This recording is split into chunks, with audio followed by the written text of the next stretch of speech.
예, 오늘은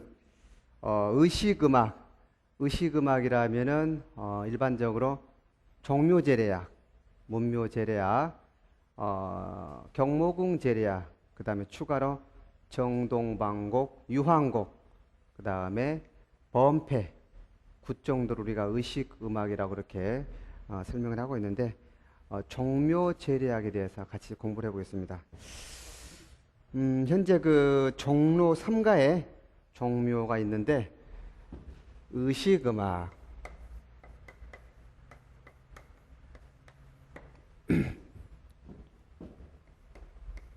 종묘, 제례악.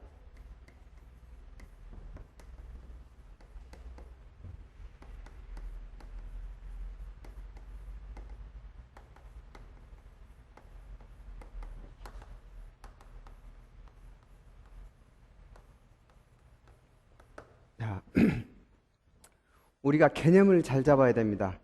이 단어를 잘 보게 되면은 종묘라는 단어와 제례라는 단어와 악이라는 단어를 이렇게 세 가지로 나뉘어 있는 걸 알 수가 있어요. 그냥 어떤 내용을 그냥 읽고 외우지 말고 그 개념을 하나씩 하나씩 분석해 나가야 돼요. 종묘라는 것은 뭐냐면은 내 할아버지 할머니들이 돌아가셔가지고 그걸 생각을 하고 기리는 거죠.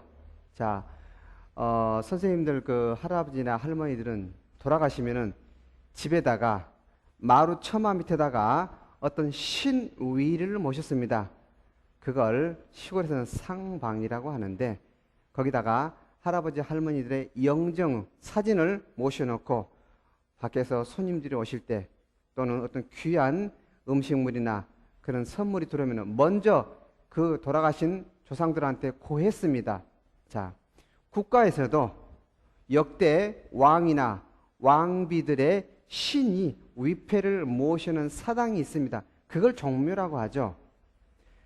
신라시대 때 박역거세, 고구려 주몽, 태조 왕건 전부 그러한 의식 절차를 거쳤겠죠. 다만 우리가 현재 임용고시하고 관련해서 공부하는 종묘제례악은 그런 신라나 고구려나 고려의 그런 제사음악이 아닌 조선시대의 제사음악을 공부하려는 겁니다. 자, 종로 3가에 가게 되면은 종묘라는 큰 공간이 있습니다. 이 종묘에는 앞 건물인 정전이 있고 뒷 건물인 영영전이 있습니다. 앞 건물을 우리가 정전이라고 합니다. 앞에 있기 때문에 정전이라고 하는 거예요. 뒤에 있는 건물은 영영전이라고 합니다. 이걸 다른 말로 앞전이라고도 하고 이걸 다른 말로 뒷전이라고도 합니다. 자, 이 정전 같은 경우는 조선, 여기서 말한 조선이라는 것은 태조 이성계부터 고종까지를 우리는 통상적으로 역사학적으로 조선이라고 지칭을 하죠. 19분 임금으로 등극을 해가지고 선정을 베푼 19분의 왕과 왕비들을 모셔놓은 게 정전이고 영영전 뒷전은 왕위로 등극했거나 또는 단명하셨거나 또는 정치를 잘 못하신 즉 목조, 이조, 도조, 환조의 목조, 익조, 도조, 환조의 태조의 4대조를 비롯해 가지고 방금 설명했던 그러한 기타 군이나 뭐 그런 왕족들을 모시는 사당이 영영전입니다. 여기서 이 종묘에서 현재 오늘날은 매월 5월 첫째 일요일 매월 첫째 일요일 날 여기서 행사를 하는데 조선시대에는 그러지 않았습니다. 조선시대는 4번 봄, 여름, 가을, 겨울 그렇게 걸쳐서 했죠. 이 종묘에서 어떠한 의식 절차에 의해서 제사를 지내는 걸 그걸 우리가 종묘제례라고 합니다. 자, 현재 종묘제례는 무형문화재 제56호로 지정이 되어 있어요. 종로에 있는 종묘의 정전이나 영령전에서 어떠한 의식 절차에 의해서 제례를 지내는 걸 종묘제례라고 하고, 이게 무형문화재 제56호로 국가에서 지정돼 가지고 전승되고 있습니다. 여기서 행해지는 악, 가, 무, 일체 모든 음악을 종묘제례악이라고 하는 겁니다. 동양의 고서인 얘기 악기편에 보게 되면은 자고로 음악이라는 것은 음악 기악 선율과 노래와 춤이 아우러진 악가무를 갖춘 게 음악이다. 그렇게 지칭을 하고 있습니다. 이 종묘제례악은 세계 무형 문화재의 어떤 보존기관인 유네스코에서 지정을 했습니다. 그래서 종묘제례악은 우리가 무형문화재 제1호라고 합니다. 종묘제례는 56호고 악가무를 갖춘 종묘제례악은 무형문화재 제1호로 지정해가지고 전승을 하고 있습니다. 더 정확히 말하면은 세조께서 종묘제례악으로 채택했던 그 음악이 고종 때의 음악을 우리가 그대로 이어받아 가지고 약 500년 정도의 음악을 현재까지 전승하고 있다. 그렇게 보면 될 것 같아요. 그렇다면은 종묘제례의 절차를 먼저 살펴보고 나서 그 다음에 여기에 사용되는 악가무를 한번 살펴보겠습니다. 자, 종묘제례는 어떠한 의식 절차에 의해서 이루어지냐면은 처음에는 신을 모신다는 영신이라고 합니다. 처음에는 신을 모시는 영신이라고 그래요. 좀 공간이 좀 그렇죠. 우리가 송구영신 하잖아요.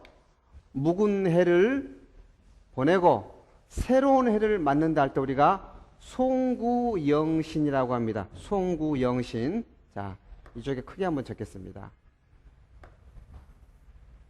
처음에 이루어진 절차를 의식 절차, 처음에 영신이라고 합니다. 뜻은 뭐냐면은 의미는 신을 맞는다. 여기서 말한 신은 조상을 의미하겠죠. 신을 맞이하는 예죠. 신을 맞이하는 해가 영신이에요. 두 번째는 뭐냐면은, 자, 신을 맞이했으면은 뭔가 후손으로서 예의를 갖춰야 되잖아요. 그걸 전패라고 합니다. 자, 전패에서는 뭘 하냐면은 신께 광주리 같은 데다가 어떤 좋은 예물을 드리는 거예요. 예물을 광주리에 담아서, 왜 본인이 광주리라는 표현을 쓰냐면은 선생님께서 전패랑 진찬을 혼동하기 때문에 이해를 도우려고 이런 광주리라는 표현을 썼습니다. 광주리에 담아서 드리는 예다. 그게 두 번째 전패예요. 세 번째는 뭐냐면은, 자, 예물을 드렸으면은 그 다음에 우리 할아버지 할머니들이 살아서 생전에 즐겨서 좋아하시던 음식물을 또 올리는 겁니다. 그걸 우리가 진찬이라고 합니다. 진찬.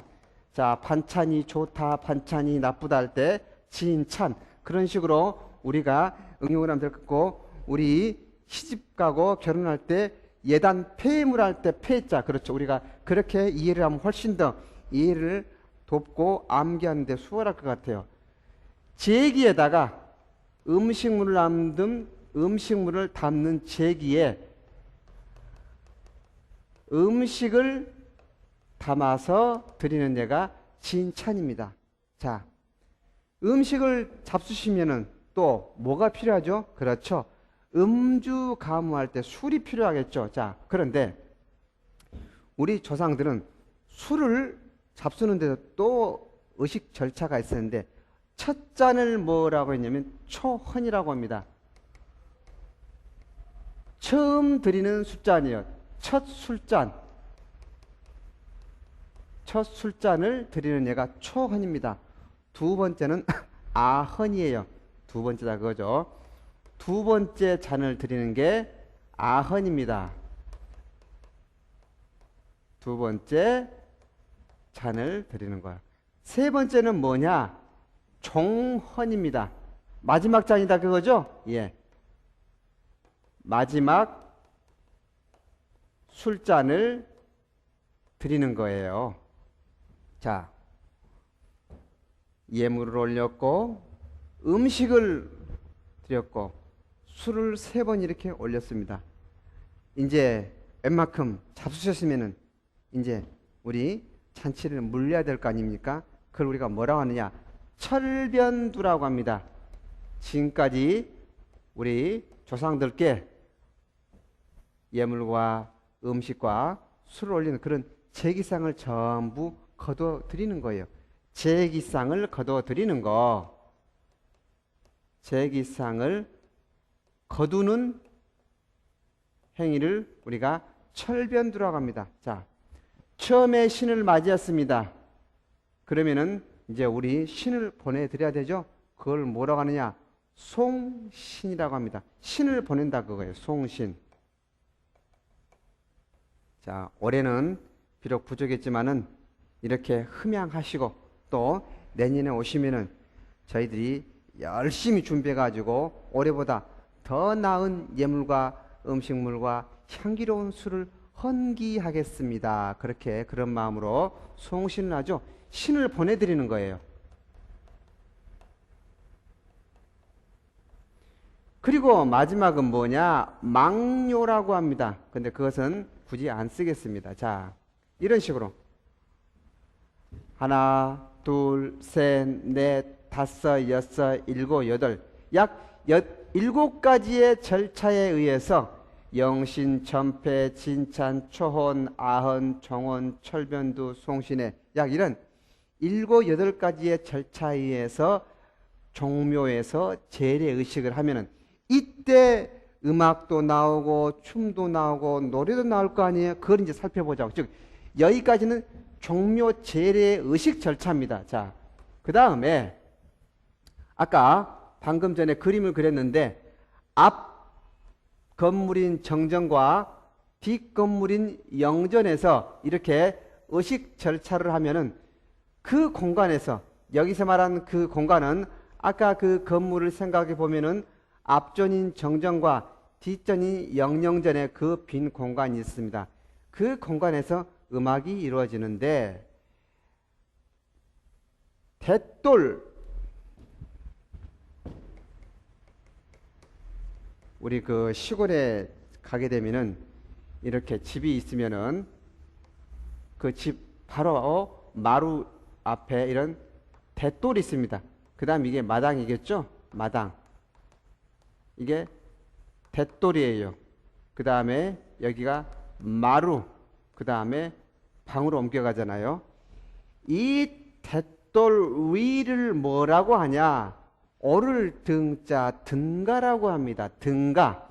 대돌 위를 등가라고 하고 대돌 아래 마당을 뭐라고 하느냐? 헌가라고 합니다. 헌가. 자, 다시 한번. 등가란 것은 대돌 위를 말하고 헌가란 것은 대돌 아래를 말한다. 그런 개념을 우리가 먼저 이해를 한 다음에 음악은 뭐냐? 음악.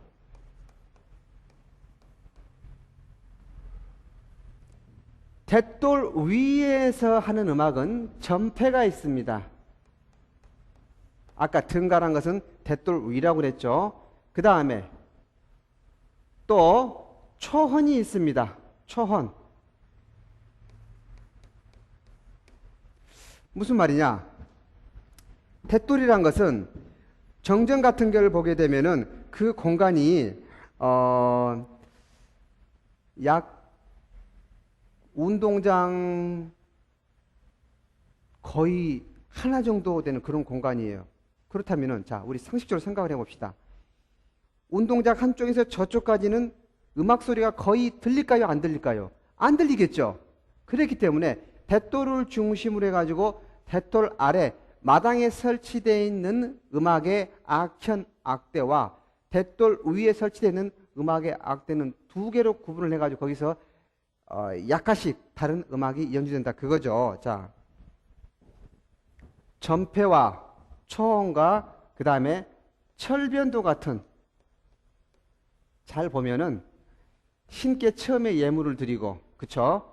신께 처음에 술잔을 올리고, 그 다음에 지금까지의 어떤 예물과 음식이나 술잔을 했던 그런 모든 절차를 거둔 이 행위 때는 대돌이의 등가에서 이렇게 음악을 하지만은 그 나머지는 전부 헌가에서 이렇게 음악을 연주한다 그거죠.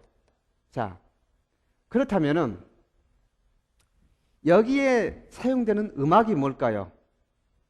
이걸 우리 음악이라고 하지 말고 어떤 악대 위치라고 봅시다. 악대를 우리가 악현이라고도 볼 것 같아요. 자, 그러면 여기서 사용되는 음악은 뭘까요? 음악.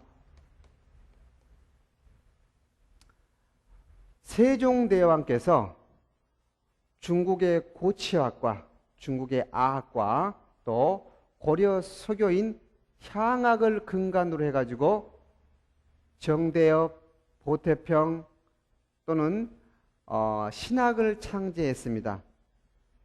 그 정대엽과 보태평을 세종이 조회나 연양한 그런 음악에서 사용을 했어요. 세조께서 등극을 하셔가지고 세종대왕께서 만들어 놓으셨던 보태평과 정대엽을 종묘제례악으로 채택을 합니다. 무슨 얘기냐?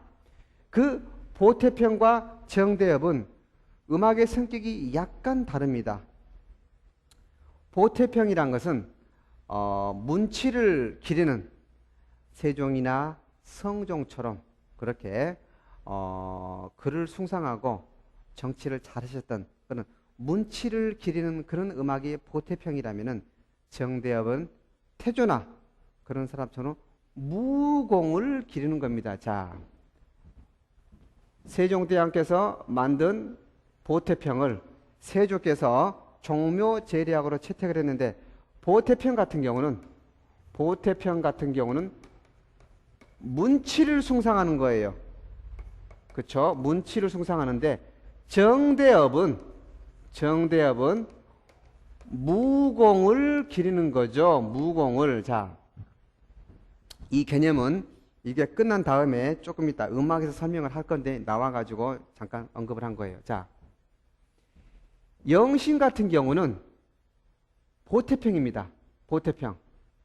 전패, 초헌, 아헌, 정헌 전부 보태평이에요. 이걸 갖다가 보태평이라고 하는데 임용고시에는 우리가 개념을 잘 알아야 되는데 악명이라는 게 있고 악곡이라는 게 있습니다. 자, 악명이란 것은 보태평, 정대엽, 진찬.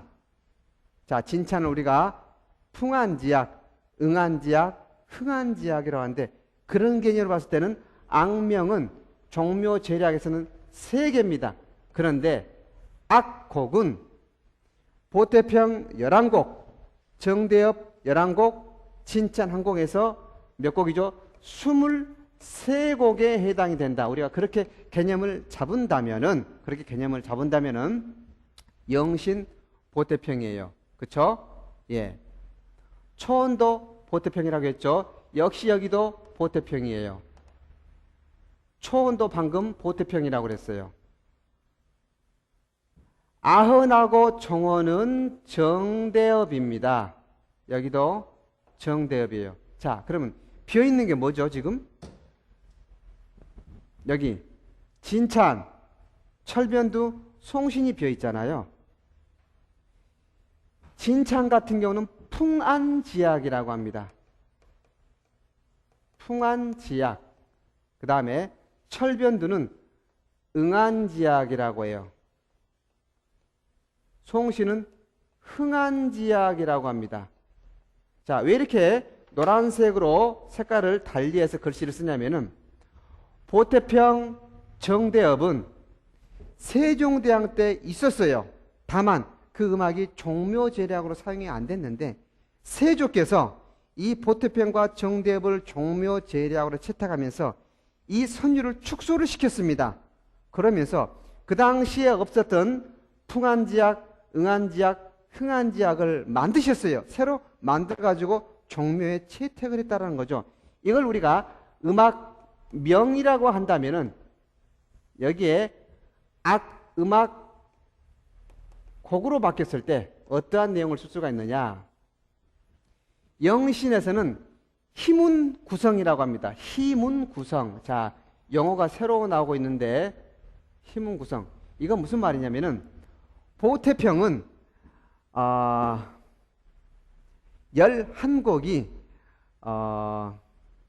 어떤 그 의식 절차에 의해서 연주가 되고 있는데 희문부터 어떤 그 역성에 이르기까지 곡이 있어요. 그 희문이라는 곡을 9번 연주한다. 여기서 말하는 구성이라는 것은 9번을 연주하라는 얘기예요. 그래서 희문 구성이라고 합니다. 천패는 역시 이 희문을 변주를 시켰어요. 그래가지고 뭐라고 하면 전패 희문이라고 합니다. 전패 희문이라고 해요. 자, 전패 희문 하면은 우리 음악의 형식에 있어 생각이 나죠. 연음 형식. 그렇죠. 연음 형식은 어떤 의식 음악에 있어서 피리주자의 신체적인 피로도를 고려하고 또 장단의 자율성을 고려하고 피리, 당피리, 향피리, 새피리 같은 악기의 음량의 어떤 대비를 통한 이런 음악적인 요소를 심미적으로 선호했던 우리 조상들의 음악관이 반영된 그런 형식이라고 그랬어요. 자, 전패희문, 해령, 관악, 영산해상의 상령산, 수제천, 동동 같은 게 의식 음악에서 연음 형식으로 많이 나타난다고 했죠. 그 다음에 진창 같은 경우는 이건 뭐냐? 역시 풍안지약, 응안지약, 흥안지약 전부 방금 얘기했죠. 예, 그런 곡 나온다고 그랬어요. 초원은 뭘까요? 초원은 보태평 마찬가지겠죠. 예, 역시 보태평. 여기는 뭘까요? 정대업이겠죠. 예, 여기는 전부 이 진찬에서 나왔던 풍안지약, 응안지약, 흥안지약이 이렇게 나온다고 볼 수가 있을 것 같아요. 자, 그 다음에 물론 여기다 쓸게요. 진찬. 여기도 진찬. 자, 아까 노래와 음악과 춤이 아우러진 게 이해기의 아키페스에 말한 동양 고대의 올바른 음악이라고 했을 때 종묘주의라서 음악이 이렇게 연주가 되면 그 다음에 춤이 있을 거예요. 춤. 그걸 뭐라고 하느냐? 그냥 춤이라고 하지 않고 일무라고 합니다. 일무. 일이라는 것은 열을 짓는다 그 얘기예요. 자, 한자로 이렇게 쓰는데 이건 다른 말로는 열을 짓는다 그런 말이에요. 무슨 열? 현재 종묘 제략은 64명이 춥니다. 자, 64명이 어떻게 추느냐?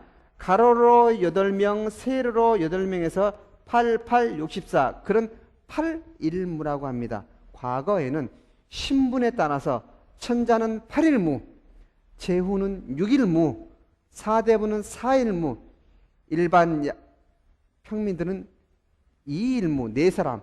우리 요즘도 그 부모님의 그 회갑이나 고일을 맞이하면 자식들이 춤을 덩실덩실 추잖아요. 그게 바로 일무입니다. 그렇죠? 예. 일무는 어떻게 되느냐?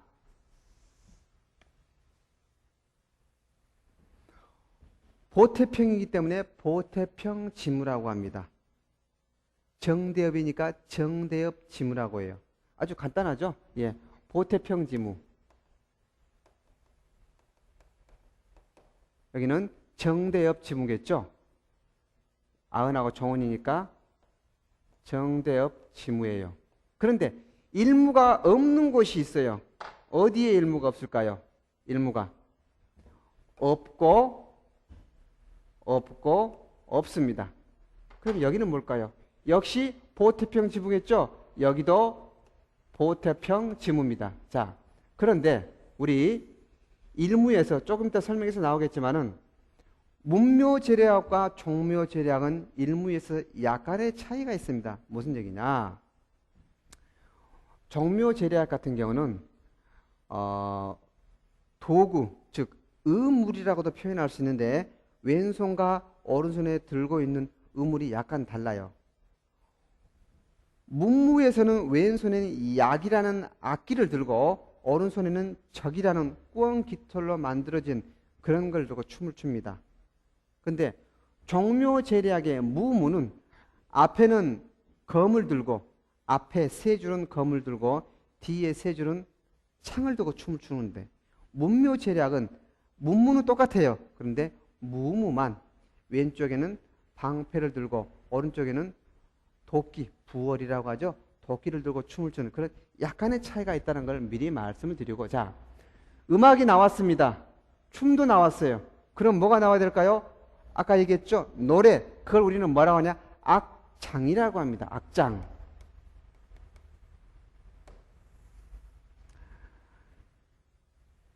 세조께서 종묘제략으로 채택한 이 음악과 일무와 악장은 역시 세조께서 신하들한테 명을 해가지고 음악을 만드는데 3원, 4원, 5원의 한시입니다.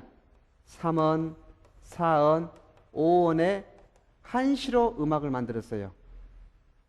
그 다음에 영신부터 송신에 이르기까지 악장은 모든 노래가 즉 의식 절차에 따라서 그 부르는 노래가 다 다르다. 또 이걸 알아야 될 것 같아요. 그 다음에 악장에서 노래를 부르는 사람을 우리는 뭐라고 하냐? 도창이라고 합니다. 도창.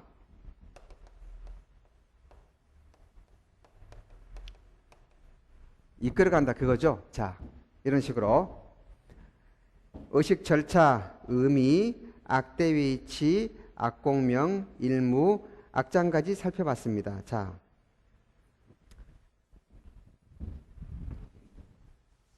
이러한 종묘제략을 아까 잠깐 말씀을 드렸는데 세종대왕께서 보태평과 정대업을 만들어 가지고 조회, 회례, 연양학에서 쓰다가 세조께서 그 보태평과 정대업의 선율을 축소를 시키고 그 다음에 세종대왕 때 없었던 진찬이나 또는 철변두나 송신 같은 이런 음악을 집어넣어 가지고 이렇게 음악을 만들어서 종묘제략으로 만들었어요.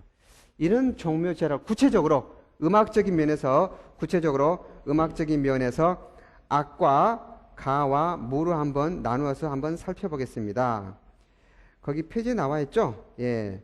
악을 보게 되면은 원래 세종대왕 때의 종묘제략은 세종대왕 때의 보태평과 정대업은 현재 전하는 보태평과 정대업에 비해서 약간 차이가 있습니다. 그 차이를 잠깐 살펴볼까요? 자, 세종 때의 보태평과 정대업은 이걸 이렇게 쓰죠. 세종대왕 때의 보태평과 정대업은 어떻게 달았느냐? 곡이 여기는 11곡이었어요. 그 다음에 여기는 15곡이었죠. 자, 그 다음에 또 하나 차이는 뭐냐? 여기는 이게 중심이 되는 평조였죠. 자, 잘 보면은 이게 붙었잖아요. 이게 뭐죠? 탁임종 또는 배임종이죠. 그렇죠. 탁임종, 배임종. 이게 중심이 되는 평조였다면 정대업은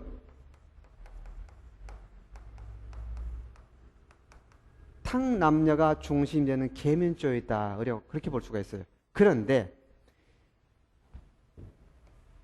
물론 이때는 여기서 얘기했던 진찬이나 철변두나 송시대에서 썼던 이런 풍한지약, 응한지약, 흥한지약이라는 노래가 없었죠.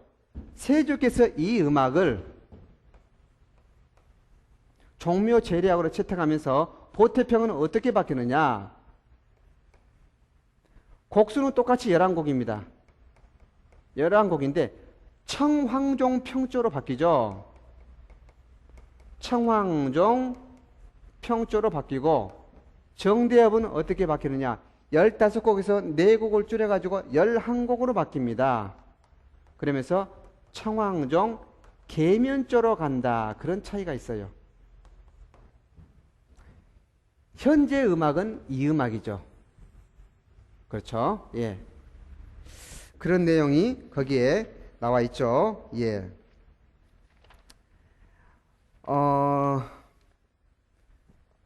그 이외에 악곡을 살펴보면은 여기 지우겠습니다. 보태평에는 11곡이 있고 정대업에는 11곡, 22곡에다가 진찬, 즉 풍안지악, 응안지악, 흥안지악이란 진찬에서 23곡의 악곡이 있다고 방금 전에 설명을 했어요. 그렇다면은 정전의 19실, 그걸 우리가 준소라고 합니다.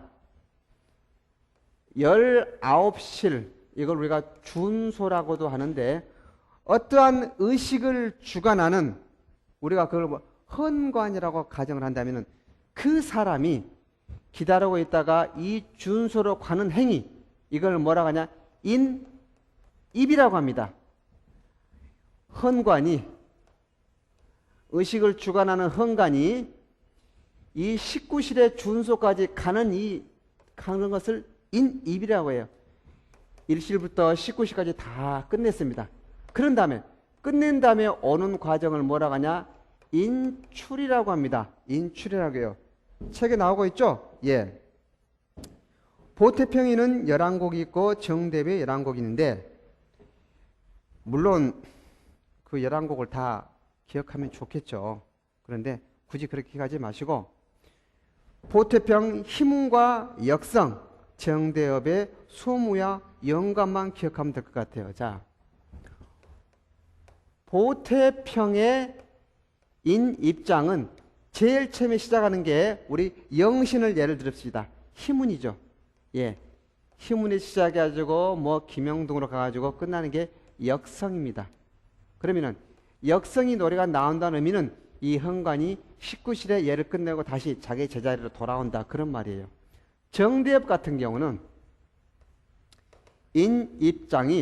정대업 같은 경우는 인입장이 소무죠. 소무란 곡으로 시작해가지고 영관으로 끝나는 겁니다. 그런데 보면은 만약에 예를 들어서 제1실에서 예를 들어서 제1실이면은 희문을 연주할 거 아니에요. 희문을 연주하게 되면은 희문에서부터 열심히 연주를 했습니다. 그런데 웬일인지 1실에서 이 헌관이 시간을 오래 지체를 합니다. 그러면은 역성 앞까지 왔어요. 그래가지고 역성으로 가지 않습니다. 이 사람이 이걸 끝날 때까지 2번 반복할 수도 있고 3번 반복할 수도 있고, 무슨 얘기냐? 무조건 희문부터 역성까지 쭉 가는 게 아니에요. 이 의식을 주체하는 헌관의 의식 절차의 시간 소요에 따라서 신축적으로 보태평이나 정대업이나 신축적으로 음악을 이렇게 연주한다. 그걸 우리가 개념을 잡아야 될 것 같아요. 자, 이런 개념을 알아야 될 것 같고, 또 중요한 게, 그렇죠. 이러한 보태평과 정대업은 향악곡이라는 겁니다. 무슨 얘기냐? 아까 등가라는 말을 했고 흥가라는 말을 했어요. 등가라는 말을 했고 흥가라는 말을 했는데, 악현에서 보게 되면은 악현, 우리가 악대라고 할 수가 있겠죠. 고려 12세기에 대성악이 들어오면서 한국 음악사에 악이 처음 들어옵니다. 그래가지고 그 악은 고려시대 태묘, 원구, 사직, 선농, 선잠, 그런데 다양하게 쓰였죠. 그러다가 조선시대로 넘어와요. 고려 마렵에 악이 여러 가지 정치적인 배경에 의해 가지고 많이 변화가 되죠. 그러다 보니까 조선시대의 세종대왕께서 왕이 올라와 가지고 보니까 악이 너무 많이 변질돼 가지고 아하 이래서는 안 되겠다 싶어 가지고 박연한테 명을 해 가지고 조선에 맞는 악을 제정하게 합니다. 자, 이 보태편과 정대협은 악이 아니라는 거예요. 향악인데 그럼에도 불구하고 이 악편에 보게 되면 아악기와 당악기와 향악기를 골고루 썼다는 것을 알 수가 있습니다. 자, 아까 정전과 영영전의 대돌 위에는 등가, 대돌 안에는 헝가라는 용어를 설명을 했습니다. 자, 악편을 보게 되면은 등가와 헝가가 약간의 차이가 있는 것을 알 수가 있습니다. 자, 다른 건 거의 다 비슷합니다. 다른 건 거의 다 비슷한데 등가, 헝가가 있어요. 자, 등가와 헝가에는 골고루 악기와 당악기와 여기서 말한 당악기는 역시 고려 12세기 송나라에서 들어온 그런 뭐 아쟁이나 해금이나 뭐 장고나 뭐 당적이나 뭐 당비파나 그런 걸 말하겠죠. 예. 그런 당악기나 향악기 여기서 말한 향악기는 삼현, 검고, 가약고, 향비파, 삼죽, 대금을 중심으로 한 그런 악기겠죠. 자, 등가와 헝가에는 아악기와 당악기와 향악기가 골고루 배치가 되어 있습니다. 다 들어가 있어요. 뭐 아악기라면 편종, 평경, 박, 축, 뭐 지 그런 악기가 있겠죠. 자, 당악기면 당비파, 당적 뭐 그런 악기 있을 거 아니에요. 향악기는 방금 얘기했던. 그런데 등가에는 헝가에 없는 악기가 있습니다. 그걸 기억을 해야 돼요. 뭐가 있느냐? 진고, 절고가 있습니다. 그 다음에 뭐가 있느냐? 아쟁이 있어요. 이 외에 편정, 평경 그런 모든 악기는 여기 다 있다라는 얘기예요. 아악기하고 당악기하고 향악기는 등가와 헝가에 전부 있다는 전제하에 등가에는 있는데 헝가에는 없고 헝가에는 있는데 등가에 없는 악기를 기억을 해야 된다 그거예요. 자, 헝가에는 등가에 있는 절고가 진고로 대신하고 아쟁이 해금으로 대신합니다. 그 다음에 대금이 나옵니다. 여기서 말한 대금은 삼죽의 대금이 아니라 이 대금입니다. 그 다음에 중요한 악기가 있어요. 태평소가 나옵니다. 자, 우리 방금 전에 도표에서 아헌과 종원에 정대협이 울린다고 했어요. 자, 결국은 이 태평소는 정대협에서 울리는데 소무, 분웅, 영관, 소무, 분웅, 영관, 즉 정대협의 첫 번째 곡과 정대협의 인입장과 정대협의 인출장과 그 다음에 중간에서 태평소가 울림으로써 이 종묘제략이 향악적인 맛이 난다. 그렇게 우리가 이해를 하면 될 것 같아요. 자, 이런 악현, 악대를 살펴봤고 또 하나는 두 번째 시간에 문묘제략에서 설명을 하겠지만 방금 얘기했듯이 검고, 가약고, 향피리 같은 악기가 등가에도 있고 헝가에도 있다고 그랬어요. 그런데 문묘제략에서는 문묘제략에 사용되는 현악기라면 금이나 슬이 있겠죠. 금이나 슬이 등가에는 있어요. 그런데 헝가에는 없습니다. 그 다음에 노래가 아까 노래를 악장이라고 했고 그 노래를 부르는 대표를 도창이라고 했어요. 종묘제략에서는 등가에도 도창이 있고 헝가에도 도창이 있습니다. 그런데 문묘제략에는 헝가에 도창이 없습니다. 이러한 약간의 차이가 있어요. 또 하나의 차이가 있다면은 문묘제략 같은 경우는 종묘제략에 비해서 악기의 차이도 있지만은 선율의 차이도 있어요. 즉 종묘제략에서 선율의 중심은 해금이나 삼죽의 대금이나 그런 아쟁이나 그런 악기들이 주 선율을 담당한 게 아닙니다. 편종, 편경, 방향 같은, 자, 이걸 지우고 악현에서 특징을 먼저 살펴볼까요?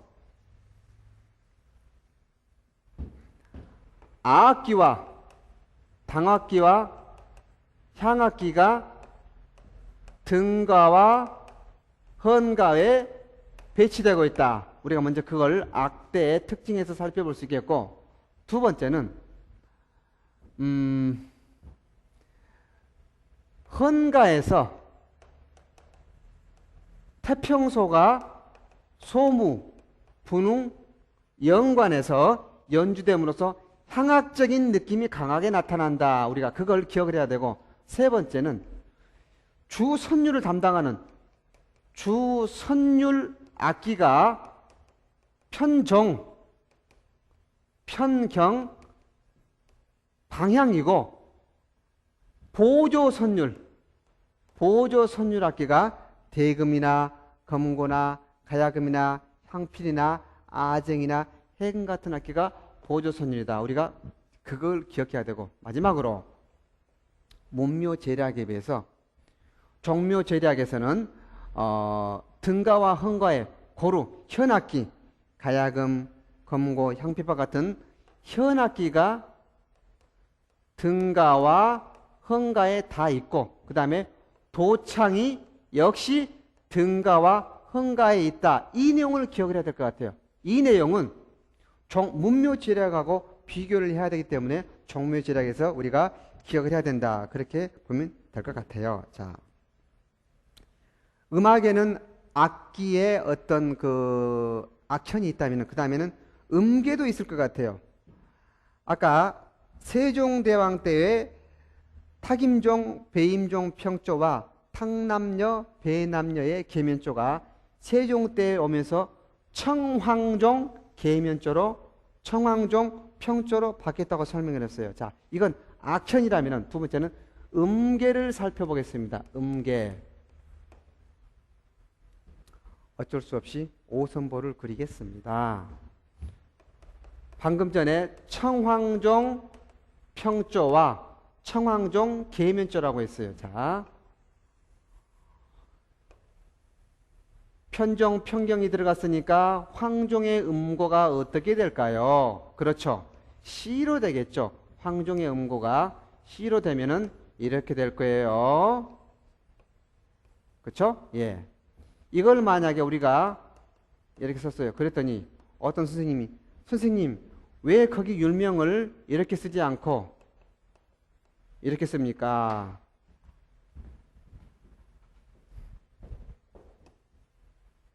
선생님께서 오해를 할 수 있는데 한국 음악은 오선보로 표기한 게 아닙니다.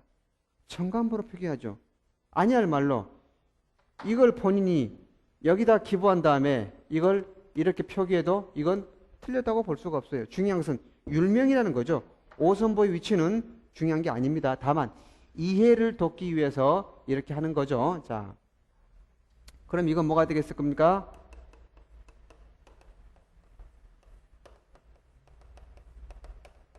이렇게 되겠죠? 그쵸? 예. 계면조로 가볼까요? 자, 바로 이쪽에다 연결할게요. 계면조라면은 평조에 비해서 두 번째 음과 다섯 번째 음이 한 줄씩 올라가죠. 여기가 청황종 계면조예요. 자, 뭐가 될까요?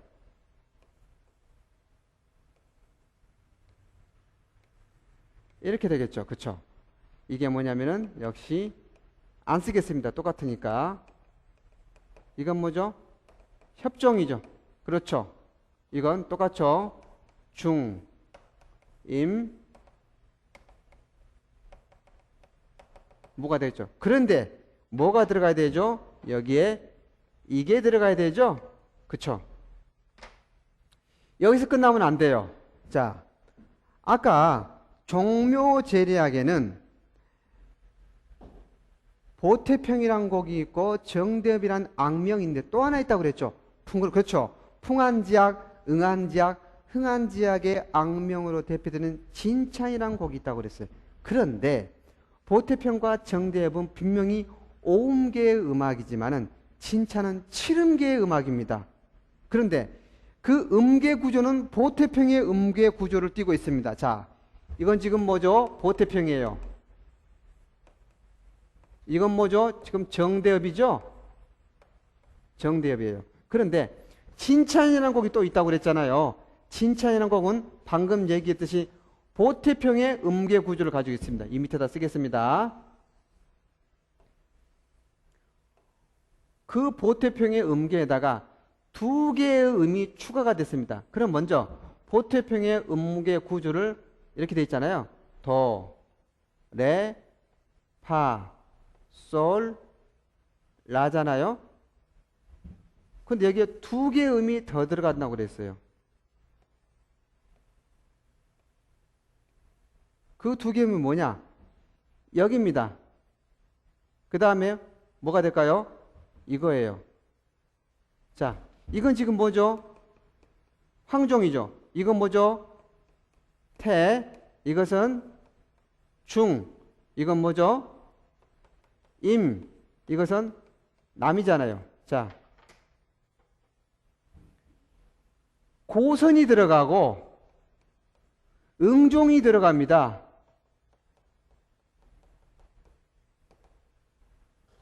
플래시 아니고 내추럴이에요. 다른 이 고선이나 응종만 빼게 되면은 보태평이 오음계하고 똑같은 음열 구조를 가지고 있어요. 그런데 고선하고 응종이 그것도 많이 출연하지 않고 한두 번 출연합니다. 어쨌든 간에 이게 진찬이에요.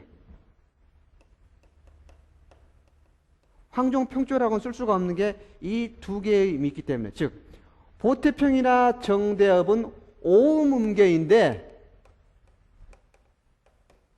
이 진찬은 우리가 그래서 칠음음계다 그렇게 설명을 하고 있습니다. 이 차이점을 알아야 될 것 같아요. 자, 당학은 육음음계이죠.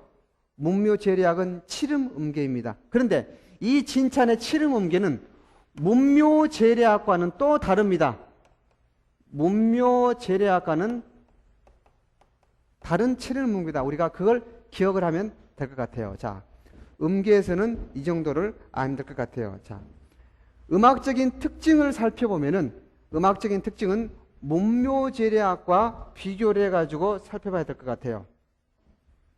종묘제례학은 의식 절차에 따라서 악명과 악곡이 달라지잖아요. 영신에서는 보태평을 연주하고 전폐에서는 전폐 희문을 연주하지만은 진찬에서는 풍안지악이라는 진찬곡을 연주하죠. 그 의식 절차에 따라서 악명과 악곡이 달라지는데 문묘제례학은 똑같습니다. 황종궁이라는 공을 이초해가지고 똑같은 음악이 연주된다. 우리가 그걸 알 수 있겠고, 문묘제례학은 아악곡이라면은 종묘제례학은 방금 전에 얘기했듯이 향악이다.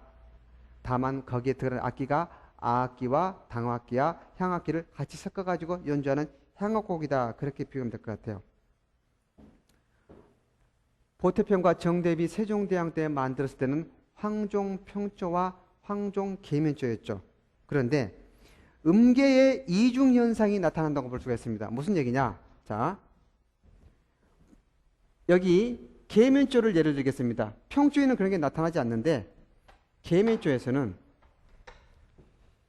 종지를 할 때 한국 음악은 점차 하강 종지, 그걸 계단식 종지라고도 하는데, 자, 황협중임무에서 협종이 황종으로 떨어지는 게 자연스러운 계단식 하향 종지인데, 편정과 평경에서는 편정과 평경은 협종에서 황종으로 떨어지는데, 대금 같은 경우는 황종으로 떨어지지 않고 어떻게 떨어지느냐?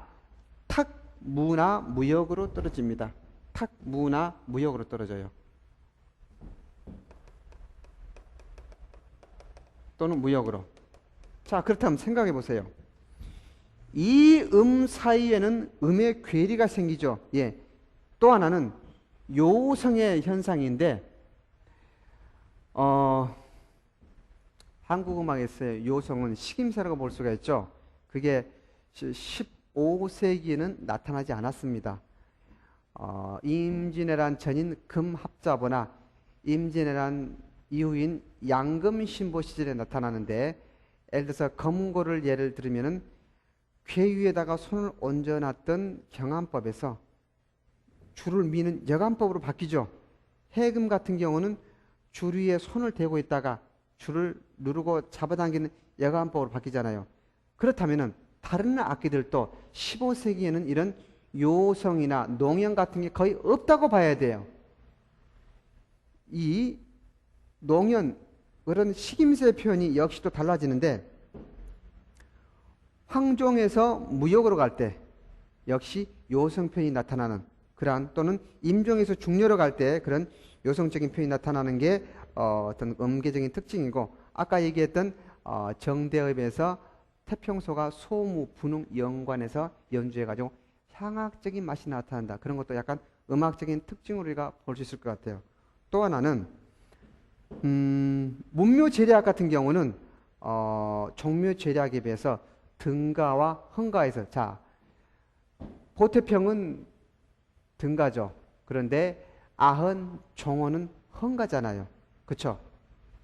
영시는 분명히 등가인데 아흔이나 종호는 흥가예요. 즉 등가와 흥가가 교대로, 한 번은 등가에서 연주를 했으면 한 번은 흥가에서 연주라는, 즉 악대의 위치가 의식 절차에 따라서 교대로 연주가 되는 것은 문묘제략하고 또 다른 차이다. 그게 종묘제략의 음악적인 특징이다라고 우리가 해석을 할 수가 있을 것 같아요. 음계에 따라서 간음이 나타난다. 무슨 얘기냐, 이 얘기는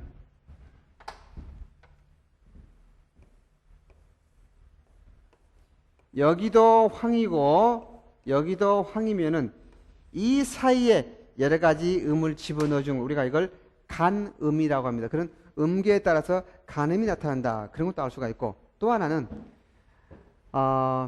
음악이 시작할 때는 우리가 박도 연주하고 또 축도 연주하고, 음악이 끝날 때는 어도 연주합니다. 그런데 종묘제략에서는 다음과 같은 용어를 우리가 기억을 해야 돼요. 무슨 말이냐?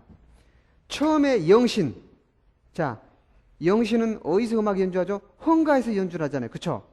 흥가의 시작이나 영신의 시작에서는 고축삼성이다. 그게 무슨 말입니까? 고축삼성. 자, 영신이나, 결국 영신은 흥가에서 연주하니까 영신이나 흥가는 음악을 시작하기 전에 고축삼성이다. 고나 축을 3번 연주해야 되는데, 그걸 만약에 악보로 표기를 하게 되면은 이게 지금 박입니다. 그 다음에 축, 고라면은 박이 처음에 음악을 시작할 때 짜락 할 거 아니에요. 그걸 이렇게 표시를 할게요. 그러면 중간에 쉽니다.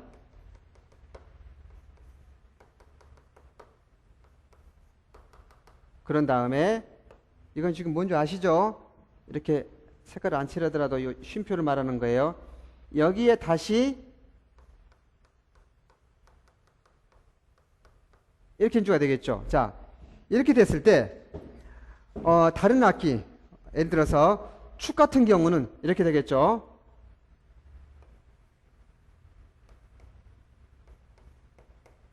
이런 게 반복이 되는 거예요. 고 같은 경우는 여기서 이게 반복이 되는 겁니다. 이걸 고축삼성이라는 거예요. 영신이나 흥가 앞에서 이렇게 고축삼성이 연주가 되는데, 아까 두 번째 술자를 아흔이라고 했어요. 아흔하는 진고, 그걸 다른 말로 대고라고도 표현하면은 그것을 10번을 연주해요. 그걸 뭐라고 하느냐? 진고 10통 또는 대고 10통이라고 합니다. 아흔이라는 의식 절차 앞에서 역시 대고 10통, 다른 말로는 진고 10통을 연주한 후에 아흔을 들어갑니다. 또 종헌이라는 마지막 술자는 올리는 예가 있었잖아요.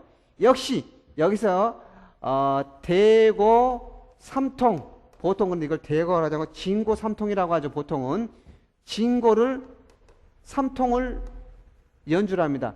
종원이 끝난 다음에는 대금 십통, 다른 말로는 대금 십차라고 해요. 여기서 말한 대금은 삼죽의 대금이 아니죠. 그쵸? 이거죠. 잘 보면은 이 고는 이거예요. 이 금은 지금 쇠로 만들어진 그런 거잖아요. 자고로 북은 전진을 의미하고 쇠는 징은 후퇴를 의미한다. 그러한 의미가 의식 절차에 들어가 있고 그것은 영신이나 헌가에서 음악을 시작하기 전에 고축 삼성이라는 어떤 그 악기를 연주하거나 또는 아흔 시작 전에 대고 십통이나 또는 진고 십통 또는 종원 시작 전에 진고 삼통, 종원이 끝난 다음에 대금 십통 또는 대금 십차라는 이러한 악기 연주를 통해서 이런 독특한 이런 음악 구조를 볼 수가 있겠습니다. 자, 이런 식으로 해가지고 우리가 음악을 살펴봤고 이번에는 노래를 뭐라고 했죠? 가라고 했죠. 그걸 악장이라고 했습니다. 노래를 살펴보면은 제가 가끔씩 종묘 재래악을 그 학생들을 데리고 대학생들을 데리고 가끔씩 가서 보면은 영산의 상을 연주하거나 또는 민속음악 산조를 연주했을 때 그런 어떤 음악하는 연주자가 느끼는 느낌이랑 또 종묘 재래악에서 들려오는 느낌이 완전히 차이가 있습니다. 그 종묘가 위치해 있는 곳이 종로 3가죠. 상당히 번잡한 도시 중심부에 있습니다. 물론 그 종묘 안에 들어가게 되면은 대지가 넓고 수목이 우거져 가지고 주변의 찻소리나 그런 도시의 소음 공해를 느낄 수 없지만은 단지 그러한 이유 때문에 그런 분위기가 느껴지는 거 아니고 엄숙하고 장엄하고 마치 내가 조선시대로 세월을 거슬러 올라가 가지고 있는 그런 착각을 느낄 정도로 그런 분위기가 나는데 그 분위기의 중심에 노래가 있습니다. 등가와 흥가에서 울려 퍼지는 그런 악기의 연주 사이로 어떤 규칙적인 음악이 흘러가겠죠. 어떤 박에 의해서 그 사이를 넘나들면서 들려오는 다이나믹한 그 노래 선주는 아주 묘한 분위기입니다. 그래서 그러한 그 음악을 듣고 있으면은 우리 그 조상들이 이런 음악을 연주했을 때, 준비했을 때 아마도 이런 생각이 아니었을까? 올해 이렇게 우리가 좋은 날에 조상님들께 이렇게 귀한 자리를 만들었습니다. 이 훌륭한 이 좋은 예물과 이 정성스러운 음식 또 이 만나는 술을 흠양하시면서 우리 후손들한테 아무쪼록 더 없는 홍복을 내려주시고 건강을 주시고 이 나라가 무궁한 발전을 할 수 있게끔 그러한 후손들의 애절하고 감사하는 마음을 노래의 선율에 담아가지고 부르지 않았을까. 경건한 마음으로 아마 그래서 그러한 선율이 나오지 않았을까 그런 생각이 듭니다. 아마 선생님께서도 때가 되셔가지고 그러한 자리에 함께 가신다면은 분명히 본인이 느끼는 그러한 감동보다 더 큰 감동을 아마 느끼지 않을까 그런 생각이 듭니다. 그래서 어쨌든 간에 등가와 흥가에서 도창을 중심으로 하는 성악대들이 각각 다른 3원, 4원, 5원의 한시를 그렇게 의식 절차에 따라서 각각 다르게 연주를 하고 있고 현재 내려오고 있는 악장은 고종 이후에 전승되고 있는 그러한 노래다. 우리가 그렇게 생각하면 될 것 같습니다. 마지막으로 무입니다. 무는 일무라고 했죠. 여기서 말한 일무는 영조 이래로 내려오고 있는 일무도, 일무보를 근간으로 해가지고 추는 춤이다. 그렇게 우리가 생각하면 될 것 같아요. 자, 지위에 따라서 신분에 따라서 춤을 추는 사람의 숫자가 달라진다고 그랬어요. 현재 종묘제례의 일무는 8일무입니다. 8일무입니다. 아까 설명을 했죠? 가로로 8명, 세로로 8명에서 64명의 추는 8일무인데 이 일무의 특징이 있습니다. 어떤 특징이 있느냐? 물론 복식의 차이 뭐 그런 것도 다 있겠지만 그것보다 더 중요한 거, 이 사람들이 들고 있는 어떤 그 의물의 그 도구를 보자는 거죠. 자, 왼쪽 손과 오른쪽 손은 문무와 무무에 따라서 약간 달라집니다.